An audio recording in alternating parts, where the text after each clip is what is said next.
मैं हमेशा सबकी मदद करता हूँ, या ये कहूँ कि लोग हमेशा मेरा फायदा उठाते हैं। पहली बात तो आप अहंकार के बैठे हो कि मैं सबकी मदद करता हूँ। तुम में है क्या जो तुम मदद कर सकते हो? क्या है तुम में मदद कर सकते हो? न तुम्हारे में बुद्धि है, न बल है, न इतने बड़े धनी हो, कुबेर का खजाना तो है नहीं, और बुद्धिमान ब्रह्मा वाली बुद्धि तो है नहीं। तो आप क्या मदद कर सकते हो? किसी की क्या मदद कर सकते हो? व्यर्थ का अभिमान क्यों रखते हो? भगवान कृपा करके यदि किसी को एक लोटा पानी तुमसे पिलवा रहे हैं तो इस बात को ऐसे क्यों नहीं देखते हो कि भगवान कृपा करके इन रूपों में मेरी सेवा स्वीकार कर रहे हैं, मैं मदद। इसीलिए तो तुम्हें क्रोध आ रहा है, क्योंकि कामा संजायते क्रोधा, क्रोधा स्मृति विभ्रमा, स्मृति भ्रंशात बुद्धिनाशो, बुद्धिनाशात प्रणश्यति। तुम ये कामना किए बैठे हो कि मैं दूसरों की सेवा करता हूं और दूसरे मेरी बात नहीं मानते, ये सेवा नहीं हुई। तुम उनसे सम्मान चाहते हो। हमने तुमको पानी पिलाया, तुम्हें प्रणाम करो, हमारी बात मानो, हमारे अनुकूल चलो। इसे सेवा थोड़ी कहते हैं। सेवा कहते हैं नेकी कर दरिया में डाल।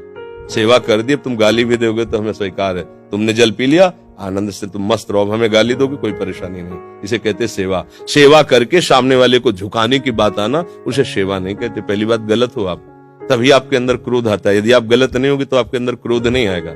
कामा संजायते क्रोधा, कामना है तभी क्रोध का प्रादुर्भाव होता है। क्या कामना है? कि हमने तुम्हारा सहयोग किया, हमने तुम्हारा हित किया और तुम हमारा बुरा करते हो तो क्रोध आ जाएगा।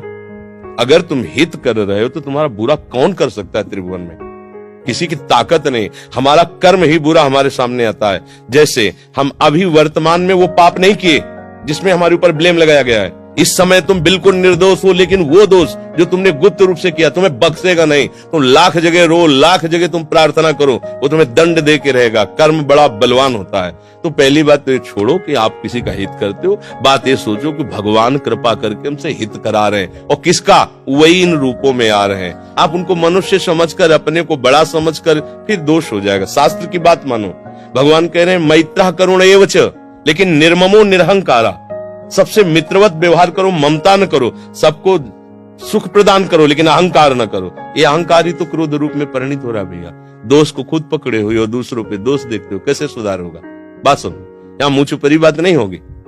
तस्मात् शास्त्रम प्रमाणम ते कार्याकार्यो व्यवस्थित हो। सही बात सुनने के लिए भी छाती में बल चाहिए। बोलने की तो बात जाने दो, सही बात सुनने के लिए हमारे अंदर बल चाहिए। अगर तुम इस बात को सुन ले, समझ गए, तो तुम गृहस्थ में रहते हुए भी महाशक्तिशाली बन सकते हो। पर आज हम क्या है कि शक्ति खुद अपनी खो रहे हैं, इसीलिए क्रोधित हो रहे हैं। कमजोर क्रोधित होता है, बलवान क्षमावान होता है। बलवान क्रोधित नहीं होता है, कमजोर को क्रोध आता है, कामना युक्त को क्रोध आता है। हम दूसरे का हित कर रहे हैं, ये अहंकार है। हम एक यंत्र हैं, भगवान यंत्री हैं। वो जैसा हमसे करवा रहे वैसा हो रहा है, हमें ये भावना रखनी है। हम करने लायक हैं। एक श्वास भी नहीं ले सकते इस तरह में, ऐसे भी नहीं कर सकते। अगर वहां से ऑफ हो जाए तो तुम एक श्वास नहीं ले सकते, फिर क्या होगा? एक कदम नहीं चल सकते, फिर क्या होगा? तो बात समझिए, आपसे जो करवाया जा रहा है वो प्रभु श्री हरि कर रहे हैं। इसी भाव से जब हम चलेंगे तो हमारे कभी गुस्सा नहीं आएगा, कभी गुस्सा नहीं आएगा। आप समझ पा रहे हैं?